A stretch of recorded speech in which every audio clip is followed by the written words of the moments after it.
Vamos mergulhar fundo numa história bem antiga para entender como um projeto gigantesco conseguiu unir uma comunidade inteira bem no meio do deserto. Sabe, essa história toda já começa de um jeito bem curioso, com um paradoxo. De um lado, uma ordem super rigorosa para o povo descansar. E logo em seguida, no extremo oposto, uma convocação para começar um projeto de construção enorme. Descanso e trabalho lado a lado. Então Moisés reúne todo mundo, toda a comunidade, para passar a segunda parte dessa missão, a tarefa de construir um espaço sagrado que viria a ser o tabernáculo.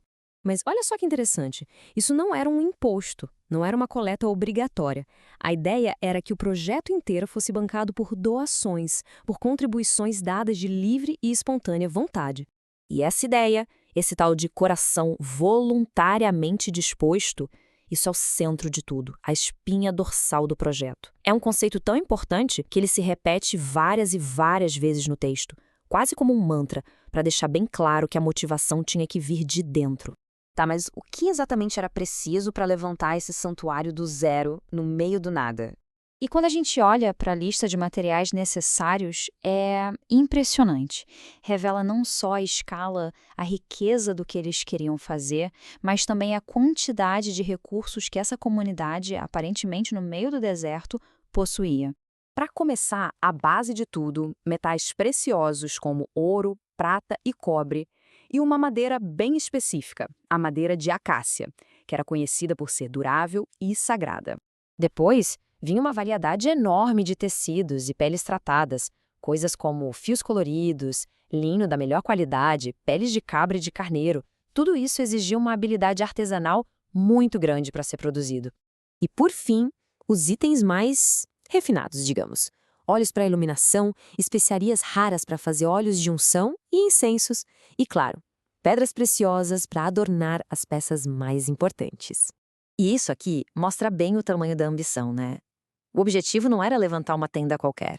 O plano era construir um santuário inteiro, complexo, com dezenas de objetos sagrados. E o mais incrível, ele precisava ser portátil. Os projetos eram super detalhados, incluíam desde a estrutura principal, o tabernáculo em si, até a mobília sagrada como a arca, a mesa, o altar e até mesmo as roupas super elaboradas que os sacerdotes deveriam usar. Beleza, o plano era esse, gigantesco, super ambicioso. Mas aí fica a pergunta, né? Com um pedido tão exigente, como é que a comunidade respondeu a tudo isso? A resposta foi uau! Foi imediata e foi gigantesca. As pessoas foram movidas por aquele mesmo espírito de doação voluntária. Vieram de todos os lados para trazer suas ofertas. E foi um esforço coletivo mesmo. Homens e mulheres trouxeram seus objetos pessoais de ouro. As mulheres com talento para tecelagem enfiaram todos os tecidos necessários. E os líderes da comunidade, os príncipes, contribuíram com as joias e pedras mais raras. Todo mundo participou de alguma forma. Então, o ponto crucial é esse. Não foi um projeto bancado por alguns poucos ricos, de jeito nenhum. Ele foi erguido pela vontade coletiva e unificada de um povo inteiro. Cada pessoa contribuiu com o que tinha ou com o que sabia fazer. Ok, os materiais estavam todos lá e a vontade do povo também era enorme. Mas ainda faltava uma peça-chave nesse quebra-cabeça. Quem tinha o conhecimento técnico, a habilidade para transformar toda aquela matéria-prima em arte? A solução veio com a indicação de 2 mestres artesãos, Bezalel e Aholiabe. E segundo o relato, eles não eram apenas talentosos. Eles foram especialmente capacitados por Deus, cheios de sabedoria e conhecimento para essa tarefa. Eles receberam um pacote completo de habilidades. Não era só a capacidade técnica de trabalhar com metal, madeira, pedras preciosas. Eles receberam sabedoria, entendimento e algo que era absolutamente crucial, a capacidade de ensinar o ofício deles para outras pessoas. O papel deles era liderar toda a frente de trabalho. Eles eram os maestros da construção, pegando todo aquele material bruto doado pelo povo e transformando em obras de arte, com técnica e muita criatividade. E é aí que tudo se encaixa perfeitamente. A generosidade do povo forneceu o quê? Os materiais.